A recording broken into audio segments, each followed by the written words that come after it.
Bonjour à tous, je suis super contente aujourd'hui de vous retrouver dans une toute nouvelle vidéo où je vais vous parler en fait de mes cheveux. Donc, tout d'abord je vais vous parler un peu de mon expérience capillaire puisque oui, j'ai eu beaucoup de choses qui se sont passées ces dernières années avec mes cheveux. Des choses bien, des choses moins bien. Mais globalement, j'ai appris beaucoup de choses et donc tout simplement ça va me permettre aussi de vous livrer quelques conseils juste après. Donc des conseils que j'ai pu en fait découvrir moi-même mais aussi des conseils qu'on m'a donnés et que du coup j'ai un peu filtré pour vous. Donc je vous laisse avec la vidéo.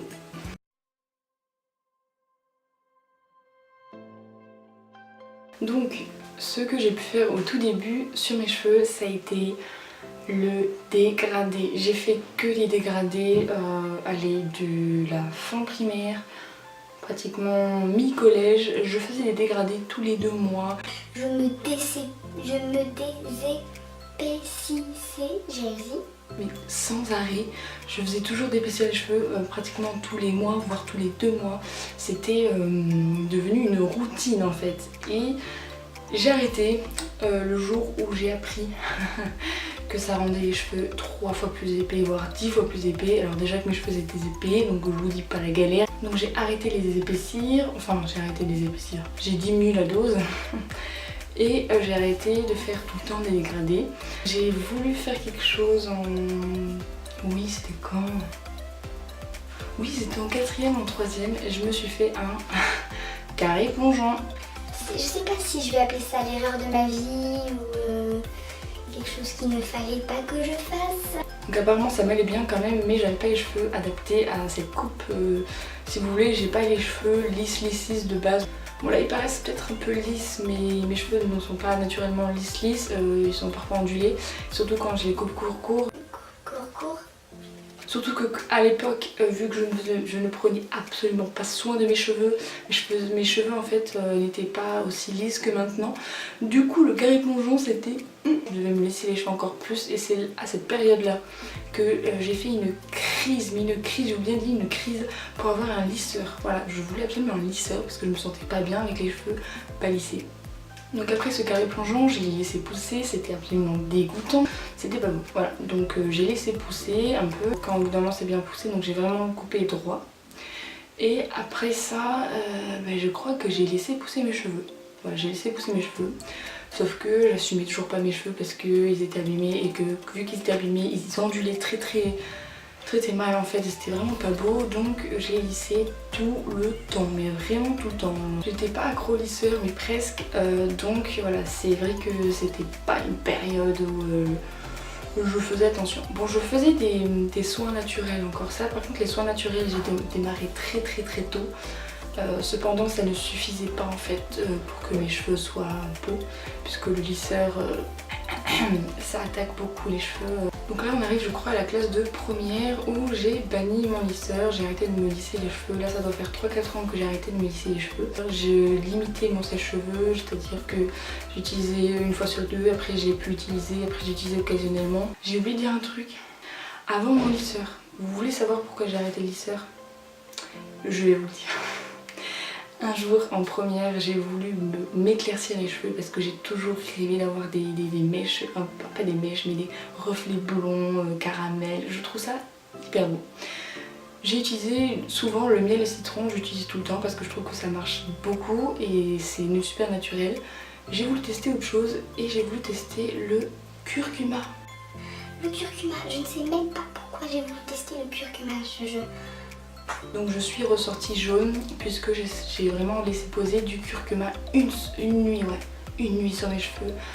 Je ressemblais à un poussin, c'était affreux.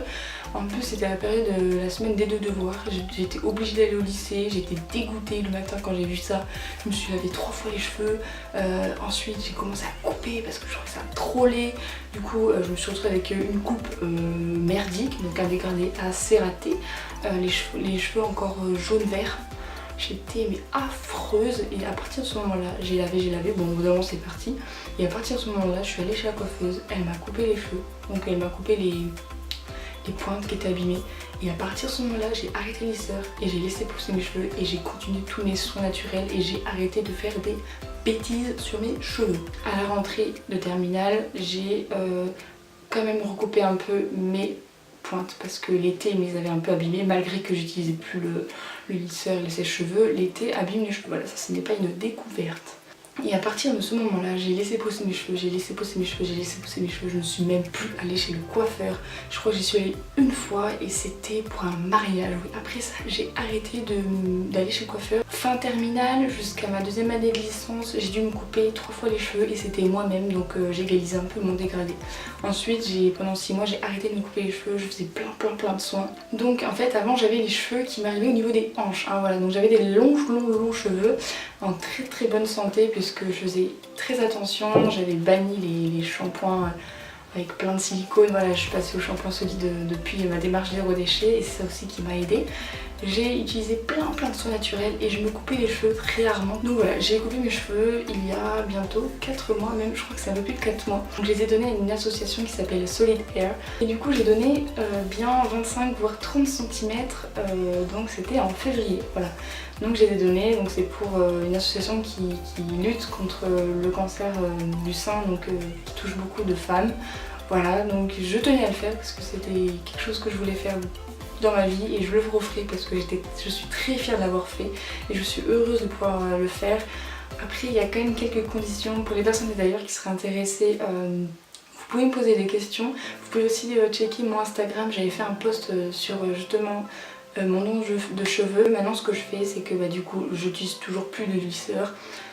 J'utilise plus de sèche-cheveux, j'ai dû l'utiliser au tout début parce que j'avais du mal avec la longueur mais j'ai vite arrêté parce que je voyais que mes cheveux étaient électriques, secs, ils étaient pas beaux, donc j'ai arrêté les sources de chaleur et j'ai continué mes soins. Donc j'ai aussi commencé par les soins, ensuite j'ai réutilisé ma technique pour éclaircir, donc miel citron.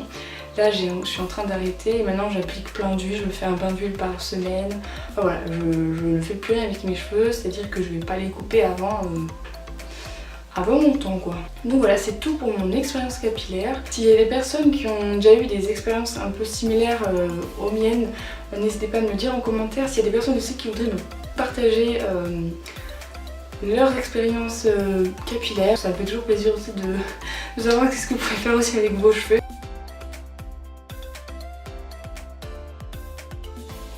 Donc maintenant je vais passer à la partie conseils. Donc je vais essayer de faire ça dans un ordre un peu cohérent.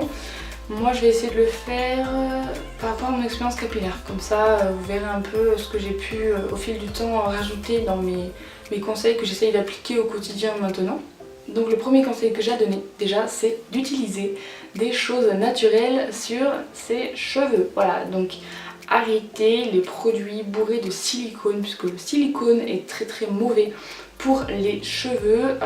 Entre nous soit dit, il y en a beaucoup dans les shampoings conventionnels. C'est pour ça que j'insiste sur l'utilisation des shampoings naturels et sur les soins aussi naturels qu'on peut utiliser à côté des shampoings. Si on veut avoir des cheveux en bonne santé, en fait il suffit tout simplement de prendre soin d'eux et utiliser des choses qui viennent de la nature puisque nos cheveux c'est des poils, ça vient de la nature, c'est cohérent genre. Voilà, utilisez des choses naturelles sur vos cheveux et je pense que déjà vos cheveux iront mieux. Voilà, ça c'est sûr. J'ai des amis, des connaissances qui sont passées au naturel et je peux vous dire qu'elles ont vu la différence. Voilà, donc c'est des choses... c'est peut-être un conseil blabla pour certaines personnes, mais vous allez voir que si vous testez, parce que ça coûte rien de tester, si vous testez, je pense que vous ne serez pas déçus. S'il y a des personnes qui seraient intéressées par une vidéo où je pourrais présenter des produits et des soins naturels à utiliser, donc si vous êtes intéressé par ça, vous pouvez me le dire en commentaire, je pourrais vous en parler et je pourrais aussi faire une vidéo, donc soins, produits naturels à utiliser sur les cheveux et aussi par type de cheveux parce qu'on n'a pas tous les mêmes types de cheveux, ça me ferait très plaisir. Si vous êtes intéressé, eh bien un petit commentaire, vous me le dites et je ferai une vidéo d'ici peu. Deuxième conseil, évitez toute source de chaleur. Je l'ai déjà dit dans mon expérience capillaire, la chaleur sur les cheveux, ce n'est jamais bon. La chaleur en fait va vous demander en plus 3 fois plus de soins sur vos cheveux et je trouve ça inutile de rentrer dans un cercle vicieux où vous êtes toujours obligé de mettre beaucoup plus de soin sur vos cheveux juste parce que vous les abîmez. Voilà. Évitez donc tout ce qui est lisseur, boucleur, sèche-cheveux. Bien évidemment, si vraiment occasionnellement, je dis bien occasionnellement, vous voulez l'utiliser, bon, je vais pas vous interdire d'utiliser, de toute façon c'est juste un conseil que je donne, mais si déjà vous limitez l'utilisation du lisseur, du boucleur et du sèche-cheveux, je peux vous dire que vos cheveux vont être contents. Sachez que les premiers jours ou les premiers mois, ça dépend des personnes, vos cheveux, bien sûr, vous allez les accepter un peu moins parce que vous allez dire oui, mais j'ai quand même besoin du lisseur, j'ai quand même besoin du sèche-cheveux, j'ai quand même besoin de mon boucleur. Mais cette histoire de cheveux que vous acceptez pas, ça sera sur courte durée puisque sur le long terme, quand vous allez arrêter en fait ces sources de chaleur, quand vous allez utiliser des soins naturels sur vos cheveux, en même pas quelques semaines, un mois, 2 mois, ça dépend des personnes, donc en très peu de temps, vos cheveux en fait vont changer. Moi j'avais les cheveux donc déjà ondulés, mais qui ondulaient très très mal. Et bien depuis que je suis dans cet univers de je n'utilise plus de chaleur, j'utilise des soins naturels, mes cheveux en fait lissent naturellement. Donc voilà, en fait je pense qu'on peut appeler ça un mal pour un bien. Donc pendant quelques temps, vous allez avoir du mal à vous dire bon il faut que j'arrête, j'ai pas des cheveux très beaux si j'arrête ça, mais en très peu de temps. Si vous diminuez l'utilisation des sources de chaleur et que vous utilisez déjà des soins naturels, vous aurez des cheveux en fait en bonne santé, et quand ils seront en bonne santé, vous verrez bien qu'ils se coifferont beaucoup plus facilement et que votre nature de cheveux sera acceptée par vous-même puisque ils seront plus beaux. Le troisième conseil que je peux donner, c'est d'arrêter d'aller chez le coiffeur trop souvent. Ça sert à rien d'aller tous les mois, voire tous les 2 mois, voire tous les 3 mois chez le coiffeur. Alors, c'est pas parce que vous allez couper vos pointes tous les mois que vos cheveux déjà vont pousser plus vite ou alors ils vont pousser en meilleure santé. Moi je conseillerais maximum, vraiment grand maximum pour les personnes qui sont vraiment adeptes d'aller chez le coiffeur ou de se couper les cheveux 3 fois par an. Voilà, moi je pense que ça peut suffire, voilà, 1 fois par trimestre, c'est amplement suffisant. Donc voilà, moi c'est un conseil que je donne et vous faites vraiment ce que vous voulez avec ce conseil, mais moi j'ai vu en tout cas que depuis que j'utilisais cette méthode de ne plus aller sans arrêt chez le coiffeur, mes cheveux ont poussé beaucoup plus vite en fait. 4e conseil, c'est de nourrir et hydrater vos cheveux. Ça va maintenir la bonne santé de vos cheveux, mais ça va aussi les aider à pousser. Je sais que tout le monde ne cherche pas à avoir les cheveux qui poussent vite, mais en tout cas pour celles qui sont intéressées, pour les personnes qui sont intéressées par ces méthodes là, il y a pas mal de choses qu'on peut mettre sur les cheveux et qui aident à la pousse de cheveux. Si une vidéo sur des soins naturels que j'utilise pour avoir des cheveux qui poussent plus vite vous intéresse, n'hésitez pas à me le dire en commentaire, je vous ferai une vidéo avec grand plaisir. 5e conseil, donc c'est tout simplement de limiter vos shampoings. Donc n'essayez pas de faire le plus de shampoings possible dans la semaine, ça va en fait rendre vos cheveux pas en bonne santé, puisque plus vous les lavez, plus ils vont être gras. Moi j'ai déjà des cheveux à tendance grasse et avant je les lavais mais tous les 2 jours, mais c'est trop, tous les 2 jours c'est trop. Moi j'essaye vraiment de me limiter à 2 fois par semaine. Je sais qu'il y en a qui font 1 fois par semaine, c'est chapeau, moi j'ai pas encore réussi à faire ça, mais 2 fois par semaine ça suffit amplement. Vous allez voir que vos cheveux ils n'ont pas besoin tout le temps qu'on les lave. Quand je veux vraiment voir quelqu'un et que ils commencent à être gras, bon, je vais mettre du shampoing sec, il y a aussi des manières naturelles pour le shampoing sec. Donc ça c'est pour l'espacement de vos shampoings. Essayez de ne pas vous laver les cheveux trop souvent. C'est un conseil et très honnêtement pour les personnes en plus qui ont les cheveux gras, c'est un conseil très précieux puisque moi en tout cas, et j'ai des amies aussi qui sont pareilles, elles ont espacé leur shampoing. Et voilà, on dit merci cette technique parce que c'est vrai que c'était un peu embêtant d'avoir les cheveux qui régressaient beaucoup plus vite. Là, au moins, ils régressent moins vite. Donc le 7e conseil, ça va être d'éviter les colorations chimiques. C'est très mauvais pour les cheveux, ces colorations chimiques. Il y a plein de produits siliconés, mais pas que, voilà, qui sont très mauvais pour les cheveux et qui vont vous les rendre en mauvaise santé. Et qui vont en plus vous apporter des choses toxiques. Il y a même des colorations, il me semble, où il y a des perturbateurs endocriniens. Et j'en avais parlé dans ma 2e vidéo YouTube, ces perturbateurs endocriniens sont très... Je l'avais juste mentionné, donc si ça vous intéresse, je pourrais aussi en parler, faire des vidéos où je vous explique un peu les produits chimiques qui sont à éviter, les choses qui pourraient être dangereuses pour nous et pour l'environnement. C'est une petite parenthèse, je continue sur les colorations, donc à privilégier les colorations végétales, donc des colorations qui sont souvent à base de henné.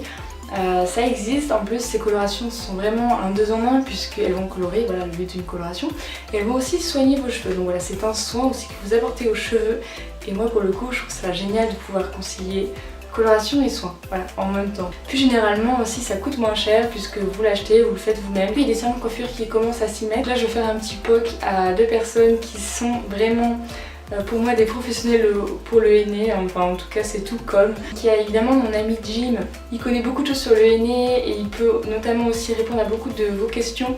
D'ailleurs il a fait beaucoup de posts sur le henné, donc je vous invite à aller voir son Instagram, je le mettrai en barre d'infos si ça intéresse des personnes. J'ai aussi mon amie Amy, voilà, sur Instagram aussi, qui est passionnée de henné, qui en fait beaucoup. Donc si ça vous intéresse et que vous avez des questions, je mettrai aussi son lien Instagram en barre d'infos. Je connais aussi d'autres personnes qui font du henné, je les ai pas toutes en tête, mais bon si j'en retrouve et que je trouve que c'est des comptes intéressants, je vous mettrai en barre d'infos. Sachez qu'aussi Amy tient un blog et Jim tient une chaîne YouTube. Ça peut peut-être vous intéresser de voir une vidéo, de lire un article sur ce sujet et d'avoir en fait vraiment beaucoup d'infos là-dessus. En tout cas si vous êtes intéressé, je mettrai toutes les infos en barre d'infos. Dernier conseil, le conseil que je peux donner, je sais pas si c'est un conseil mais c'est quelque chose je pense qu'il faut arriver à avoir en tête, c'est accepter vos cheveux. Que vous ayez les cheveux frisés, les cheveux bouclés, les cheveux raides, les cheveux épais, les cheveux fins, tutti quanti, hein. Acceptez vos cheveux. Moi depuis que j'accepte mes cheveux, ils sont 10 fois plus beaux et ça c'est un conseil que je donne comme ça mais qui pour moi en tout cas m'a beaucoup aidé. Donc même si parfois ça peut être dur, même si parfois on n'accepte pas trop son type de cheveux, ça arrive à tout le monde, on voudrait toujours avoir l'inverse de ce qu'on a. Vous allez voir quand vous allez accepter vos cheveux, vous allez aimer les chouchouter, leur faire du bien, ils seront encore plus en bonne santé, ils seront encore plus beaux et vous allez rentrer dans un cercle vertueux et je vous le souhaite. Merci de m'avoir regardé, j'espère que cette vidéo vous aura plu. Si c'est le cas, n'hésitez pas à me le dire en petit commentaire. Si jamais vous avez des questions par rapport à mon expérience ou par rapport à des conseils que j'ai pu dire, n'hésitez pas à me les dire en commentaire également, j'y répondrai avec grand plaisir. S'il y a des personnes qui ont des conseils pour les cheveux, qui ont des retours d'expérience, qui veulent partager, n'hésitez pas aussi, moi en tout cas ça me fait toujours plaisir de lire vos commentaires. Je vous retrouve bientôt dans une nouvelle vidéo où je vais certainement vous parler conseils ou alors je vais vous parler maquillage. Bon, je ne sais pas encore, donc vous verrez bien la semaine prochaine, dans ma prochaine vidéo. Encore merci de m'avoir regardé, je vous fais plein de bisous et je vous dis à bientôt dans une nouvelle vidéo.